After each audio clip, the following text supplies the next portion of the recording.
Welcome to the deep dive. Today we're wrestling with a source that is, it's still one of the most intellectually charged books of the 20th century. Absolutely. A chapter that really launches this massive, ambitious attempt to reformulate how we think about everything: human behavior, ethics, society. Yeah, we are diving into the morality of the gene, which is the opening salvo of E.O. Wilson's Sociobiology, the new synthesis. And our mission today is to, summarize this foundational argument. And it is a grand claim. The basic idea is that self-knowledge, ethics, emotion, all of it isn't some product of pure philosophy. It's constrained. It's shaped by biology. Exactly, by the ancient hardware of the brain that evolved through natural selection. So this is Wilson's mission statement, right? He's basically saying the social sciences need to be brought into the fold. They do. Into the neo-Darwinian framework, what scientists call the modern synthesis. It's an attempt to unify our understanding of all life, really. From molecules all the way up to massive societies. Got it. And it all kicks off with this really provocative philosophical question. I'm thinking of Albert Camus. Right, Camus. He famously said that the only serious philosophical question is suicide. The ultimate choice of whether life is worth living. But Wilson...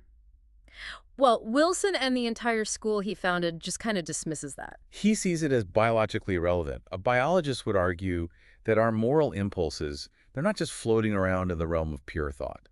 They're anchored. Anchored to specific physical parts of the brain, the emotional control centers, mainly the hypothalamus and the limbic system. And those centers are what give us the feelings that philosophers are always consulting, right? The hate, the love, the guilt. Exactly, the fear.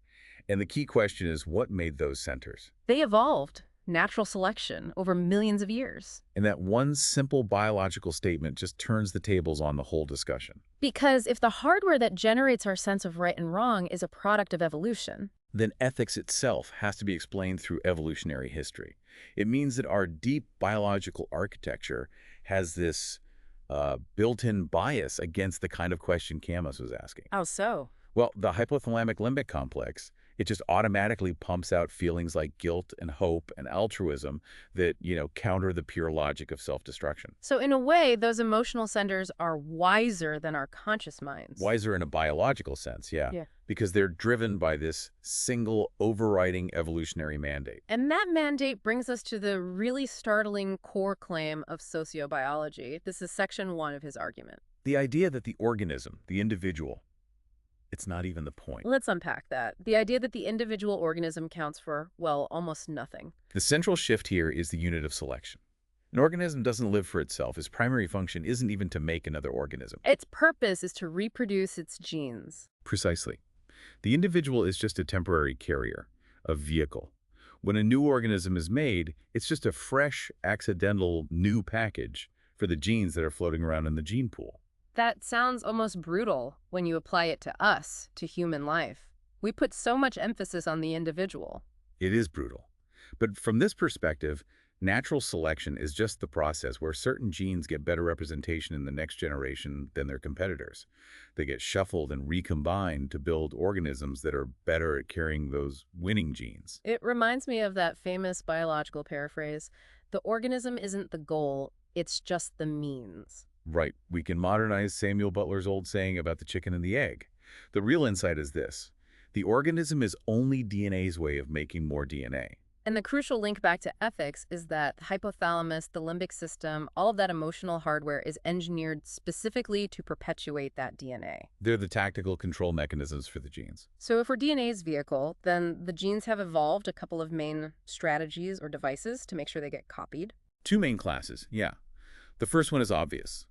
Prolonged individual survival. You have to live long enough to reproduce. And the second is being better at mating and taking care of your offspring. Right, both very straightforward, self-interested strategies. But then, as social species get more complex, a third behavior pops up that seems to completely contradict everything else. Altruism. Altruism. And this leads us right into section 2, the central paradox that really gave rise to the whole field. How can altruism, an action that by definition lowers your own personal fitness, how can that possibly evolve by natural selection? It's the single most important theoretical problem Wilson has to solve. If an individual does something that helps another at a cost to itself, like, shouting a warning call that attracts a predator, that individual is less likely to survive. So the genes for that self-sacrificing behavior should get wiped out. You'd think so. Yeah. But Wilson's answer, which draws on the work of people like Hamilton, shifts the focus away from the individual. To the family. The answer is kinship, calm descent. The gene-centric view is what solves the paradox. Okay, so how does that work? If the gene that causes the altruistic act is shared between two relatives, then that altruistic tendency will spread, but only under a very specific quantitative condition. This is the critical math behind it all, right? Can you lay that out for us as simply as possible? Okay, so the altruistic act has to increase the joint contribution of those shared genes to the next generation. The joint contribution. Yeah, think of it this way. You and your sibling share, on average, half of your genes. If you sacrifice your life, that's a cost of 1 unit of your genes to save 2 of your siblings. Who each carry half your genes. Right. Then the benefit is 2 units of their genes, and you multiply that by the relatedness, which is 1/2. So the net benefit is 1 full unit of those shared genes. The gene for altruism wins. So the math balances out if you're counting the success of the gene copy, not the individual carrier. You're saving more photocopies of the gene than you lose. Exactly. The individual sacrifice isn't a philosophical tragedy in this framework. It's a calculated genetic investment. That makes so much sense, even if it is counterintuitive, and it explains why our emotions are so focused on family. But that leads to section 3, doesn't it? The ambivalence, the conflict within human emotion. Right. If we're programmed for survival, reproduction, and altruism, where does all the internal conflict come from? Yeah, why is it so messy? It comes from the fact that the programming itself is a messy compromise. The hypothalamic limbic complex in a social species like us is programmed to orchestrate an efficient mixture of all three. And this is where it gets really interesting for our conscious experience. It is. The conscious mind gets taxed with all these ambivalences, especially in stressful situations, because the underlying hardware is running competing programs at the same time. So we experience this as emotional conflict. Love joins hate, aggression joins fear, expansiveness joins withdrawal.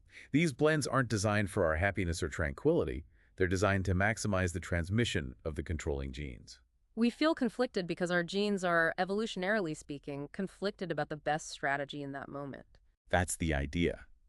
And Wilson says this conflict comes from counteracting pressures on the units of natural selection. Meaning selection is happening at different levels. Right. These selection pressures are basically at war with each other. What's good for the individual, say, being selfish, can be totally destructive to the family. And what preserves the family might be harsh on the individual or even the wider tribe. And what's good for the tribe might weaken the families inside it. You see these continuous trade-offs. And those trade-offs are literally built into our emotional operating system. Precisely. The genetic result is that some genes get fixed, others get lost, and a lot of them are held in this kind of static, balanced tension.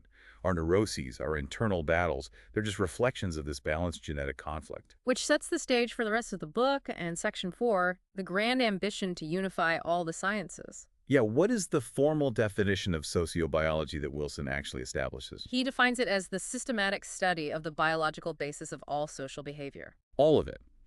And while it focuses a lot on animal societies, insects, primates, the scope absolutely includes early human societies. And this is where the confrontation with traditional sociology really begins. It is. If sociobiology is the theoretical framework, traditional sociology, sensu stricto, is still operating outside of it. He calls its approach structuralist and non-genetic. Right. It's great at describing behavior, the customs, the hierarchies.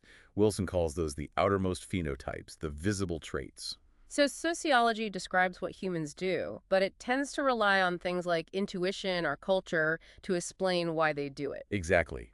It lacks that unifying theoretical power that the modern synthesis provides. Yeah. And that synthesis has already transformed fields like ecology and developmental biology. And in Wilson's view, the social sciences and the humanities are the last branches of biology waiting to be brought in. That is the entire purpose of the book, to codify sociobiology as a coordinate branch of evolutionary biology, sitting right alongside molecular biology. Building a conceptual bridge. That's it. And to prove that bridge is even possible, he has to show it works across wildly different species. Which brings us to section 5, the unified science dream, comparing insects and vertebrates. Yeah, the long-standing goal here is to find common properties between, say, an insect colony and a troop of monkeys. They give us real insight into all social evolution. The litmus test being. If the same quantitative theory can analyze a termite colony and a troop of rhesus macaques, we've got a unified science. I mean, that feels like a huge leap of faith. Termites are basically sterile robots, macaques are complex primates. It does seem that way, but it's the functional similarities that matter.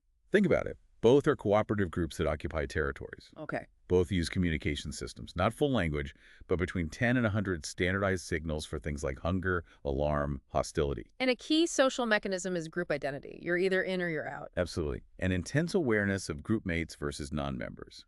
And crucially, in both. Kinship is what generates the sociality in the first place. The core process is the same. So the same basic principles of demography and genetic cost-benefit analysis should apply to both. That's the claim. Okay, let's turn to the final piece of this, section 6, the actual architecture he lays out. Since we can't show you the diagrams, let's just describe them. Right. Wilson proposes two ways to see the structure. The first model is about the inputs needed for sociobiology. He says the discipline is built from roughly equal parts of invertebrate zoology, vertebrate zoology, and population biology. And to predict social organization, you need two key types of data. Two foundational types. Yes. First, demography, that's your vital stats, population growth, mortality rates, age structure. How many are there and for how long? Yep. Second, genetic structure. This means you need to know the effective population size, the coefficients of relationship within a society, and the rate of gene flow between them. So you need to know the detailed family trees. You do. And there's a sequence here. Evolutionary studies lead to ecology, which feeds into population biology, which then gives the parameters for sociobiology. It's a data pipeline. That's the input model. What's the second model? The second model describes this big split that's happening inside behavioral biology itself. A split. Yeah, Wilson sees it diverging into two big domains. On one side, you have functional biology, which is all about how the organism works right now. Neurophysiology, sensory physiology, the brain's circuitry. And on the other side? You have evolutionary biology, which is focused on why the organism is built the way it is. That's sociobiology and behavioral ecology. And what happens to the older fields, like ethology? They're destined to be cannibalized. Their approach is just insufficient, often relying on crude models and ad hoc terms. So animal behavior will ultimately be explained in one of two ways, with nothing in between. That's it. Either you go all the way down to the level of the neuron reconstructing the actual circuitry, or you go all the way up to the society and the population, where the explanations are purely evolutionary. That is a very sharp, almost aggressive line to draw. It is. And it brings us right back to the core philosophical difference. Wilson uses that famous quote to drive it home. Natural selection of the character states themselves is the essence of Darwinism. All else is molecular biology. And sociobiology is firmly on the Darwinian side. Absolutely. The evolutionary history is the ultimate cause. Wow. Okay. That is a dense, and I think we can say an explosive starting point. Let's try to recap the absolute core of this for you. I think the main takeaway is this mission statement. Our deepest moral and social instincts, according to Wilson, are engineered by the gene to maximize its own transmission. And that whole process creates internal emotional conflict. Yeah. Ambivalence. Right, at the level of the individual, the family, and the tribe, all because of these counteracting selection pressures. And sociobiology is the systematic effort to understand this process across all social species, from a termite all the way to a human. The individual is a vehicle, kinship explains altruism, and the path to predicting social life is through population demography and genetic structure. It's the final push to unify all studies of life under the banner of evolution. It really is. So, here's a thought to mull over. If the hypothalamus and limbic system were engineered to perpetuate DNA by creating emotional ambivalence between the individual, the family, and the tribe, what new kinds of emotional control centers or even new evolutionary forces might characterize future, even larger levels of human organization? I'm talking about global society or humanity as a single entity. That's something to think about as you watch the world's conflicts unfold. Thank you for joining us for this deep dive into the morality of the gene. We'll see you next time.